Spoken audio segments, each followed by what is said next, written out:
Trump نے اسرائیل سے غزہ میں حملے روکنے کا مطالبہ کر دیا۔ امریکی صدر نے اسرائیل کو فوری طور پر غزہ پر بمباری روکنے پر زور دیا۔ ٹرمپ نے کہا کہ اس وقت مذاکرات کی تفصیلات پر بات چیت جاری ہیں۔ یہ معاملہ صرف غزہ تک محدود نہیں بلکہ پورے مشرق وسطی میں طول اور مطلوب امن کے لیے یہ ضروری ہے۔ بھارت نے افغانستان طالبان رجیم کو پاکستان کے دریا کا پانی روکنے اور وہاں ڈیم بنانے کے لیے $1 ارب کی پیشکش کر دی ہے، اور دوسری جانب پاکستان اور افغان طالبان کے درمیان استنبول میں مذاکرات میں کوئی بھی پیشرفت سامنے نہیں آئی۔ اس پہ بات کرنے کے لیے میرے ساتھ موجود ہیں جنرل معین الدین حیدر صاحب۔ جی جنرل صاحب، thank you so much for your time. General صاحب، کیا کہیں گے آپ؟ یہ تینوں بڑے اہم جو ہے اس ٹائم معاملات چاہ رہے ہیں۔ افغانستان سے کسی قسم کی کوئی پیش رفت نہیں ہو رہی، اور امن معاہدہ جو تھا غزہ، اس کے بعد جو ہے وہاں پہ کسی قسم کا امن نظر نہیں آ رہا، اور مزید جو ہے 100 سے زیادہ فلسطینیوں کو اب بھی شہید کر دیا گیا ہے۔ تو کیا کہیں گے اس پہ جنرل صاحب؟ بسم اللہ الرحمن الرحیم۔ السلام علیکم۔ جی وعلیکم السلام۔ حماس کے امن منصوبے پر امریکی صدر ڈونلڈ ٹرمپ نے اپنا رد عمل دیا ہے کہ چونکہ اسرائیل وہاں پر سیز فائر کی خلاف ورزیاں کر رہا تھا، جی بمباری کبھی کبھار کر دیتا تھا اور فائرنگ کرتا تھا، جی اور جو گاڑیاں آتی ہیں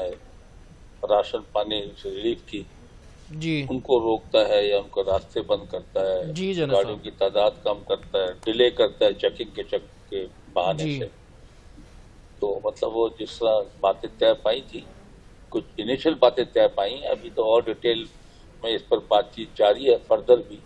اس معاہدے پر۔ اور ٹرمپ صاحب کا خیال ہے کہ جی ان کو خالی یہ غزہ کی پٹی تک نہیں محدود رہنا چاہیے،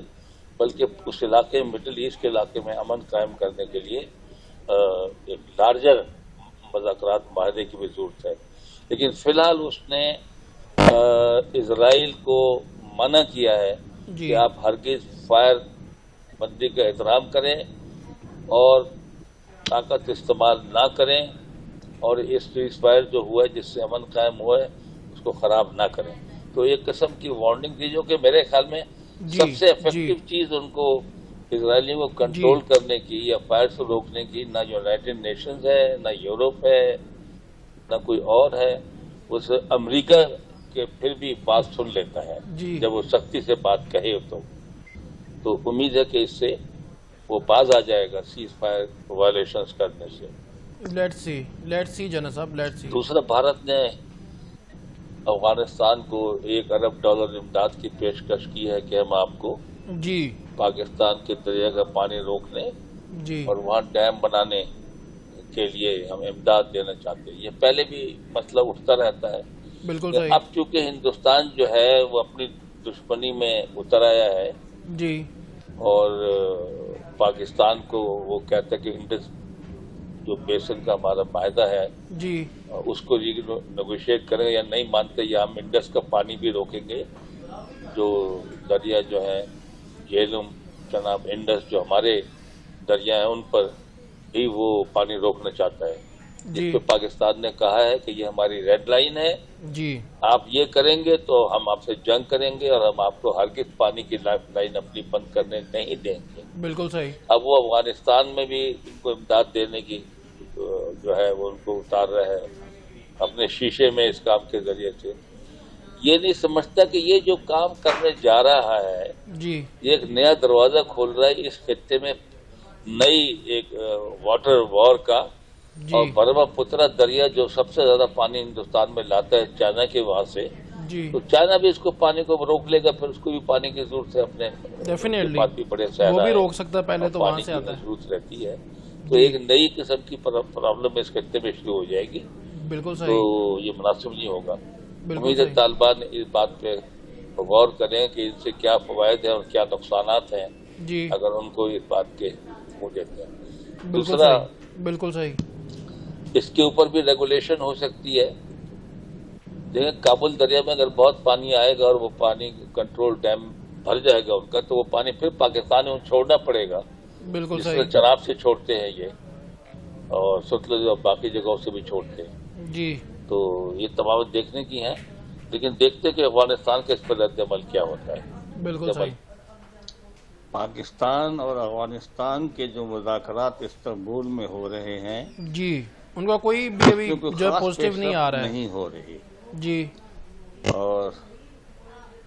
افغانستان ایک کلیئر کٹ گارنٹی دینے کو تیار نہیں ہے جی کہ ان کی سرزمین استعمال نہیں ہوگی پاکستان کے خلاف حملوں میں، بالکل صحیح اور یہ کہ وہ ٹی ٹی پی کو ڈسارم کریں گے اور دور لے جائیں گے پاکستان کی سرحد سے، تو اس پر وہ کہتے ہیں کہ ہم کو 1 ارب روپے دے دو یا 10 ارب روپے دے دو، کتنے بڑے ڈیمانڈ، بڑی لمبی چوڑی ڈیمانڈ کی ہے،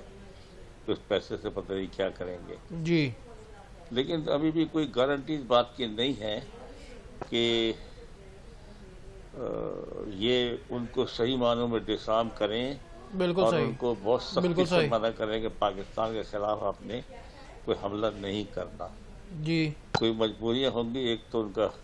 کیپیسٹی کا معاملہ بھی ہے جی کہ کیا واقعی اس قابل ہے کہ ان کے ساتھ منع کریں تو ایک اور جنگ ان کی انٹرنل چھڑ جائے، بالکل صحیح تو ایک یہ بھی ہے، دوسری ہمیں تو نہیں پتا کہ کوئی ہندوستان کے ساتھ بھی ان کی انڈرسٹینڈنگ ہے کہ افغان انٹیلیجنس انڈین را کے ساتھ مل کر ان کو عام کرتی ہے، ان کو پیسے دیتی ہے اس کام کے لیے، تو وہ جو ہے ڈسٹرب ہو گئی جو ارینجمنٹ ہے، تو وہ ابھی تک کوئی مضبوط پیش رفت اس معاملے میں نہیں ہوئی ہے، بالکل صحیح بات اور ہمارے وزیر دفاع آصف صاحب نے کہا ہے کہ آپ امن چاہتے ہیں کہ جنگ چاہتے ہیں؟ جی امن چاہتے ہیں تو یہ ہماری شرائطیں جو آپ کو پوری کرنی پڑیں گی، اور اگر آپ یہ نہیں کر سکتے تو پھر اس کا پھر جو ہے جنگ ہی پھر ایک اور اس کا حل ہے، جی تو یہ اس میں سے آپ ان دو چیزوں میں سے ایک کو چن لیں اور اس پر پھر بات چیت ہم آگے کرتے ہیں، بالکل صحیح تو فی الحال تو بریک تھرو نہیں ہے، لیکن وہاں جو ہمارے میزبان ہیں انہوں نے بھی دیکھ لیا ہے جی کہ افغانوں کا جو ایٹیٹیوڈ ہے وہ بہت ہی غیر حقیقت پسندانہ ہے اور معاملے کی نوعیت کو پوری طرح سمجھ نہیں رہے ہیں، جی اور کوئی جو ہے نا پیش رفت کرنے کے لیے کوئی جی ان کی طرف سے بہت کوئی سنجیدہ کوشش نظر نہیں آ رہی، لیکن دیکھیے ابھی وہاں ہیں لوگ، دیکھتے ہیں آگے کیا ہوتا ہے۔ جی تھینک یو سو مچ جنید صاحب for your time and information. ناظرین ڈیفینیٹلی اب یہ افغانستان کے لیے، پاکستان کے لیے ایک سنگین مسئلہ بنا ہوا ہے، جبکہ افغانستان کا جھکاؤ جو ہے وہ اس ٹائم بھارت کی طرف نظر آتا ہے، اور بھارت نے کہا ہے کہ پاکستان کا دریا کا پانی روکا جائے اور وہاں پہ ڈیم بنایا جائے۔ ہم 1 کروڑ